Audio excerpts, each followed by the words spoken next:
दक्षिण देश में महिलारोप्य नाम का एक नगर था। वहां अमर शक्ति नाम का एक महाप्रतापी राजा था। उसके 3 बहुशक्ति, उग्र शक्ति और अनंत शक्ति नाम वाले पुत्र थे और ये तीनों महामूर्ख थे। अपने पुत्रों को शास्त्र विमुख देखकर एक दिन राजा ने मंत्रियों को बुलाकर बोला, आप सभी लोग मेरे पुत्रों से विदित हैं कि ये शास्त्र से विमुख और विवेक रहित हैं, इसलिए ऐसा इन्हें देखकर मुझे बड़ा असंतोष होता है। कभी कभी मन में आता है कि ये पैदा ही न हुए होते या पैदा होते ही मर गए होते तो ज्यादा अच्छा होता।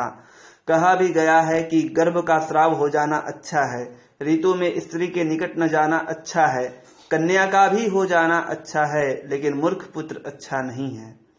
यहाँ मेरी दी हुई आजीविका को भोगते हुए 500 पंडित हैं, सो जैसे इनकी बुद्धि में प्रकाश हो वैसा कोई उपाय किया जाए। उनमें से एक बोला, हे राजन, 12 वर्षों में व्याकरण पढ़ा जाता है, फिर मनु आदि के धर्मशास्त्र, चाणक्य आदि के अर्थशास्त्र, वात्सायन आदि के कामशास्त्र जाना जाता है।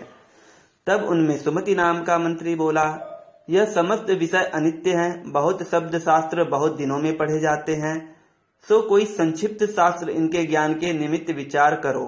कहा भी है, शब्द शास्त्र का पार नहीं, अवस्था थोड़ी है और विघ्न बहुत हैं।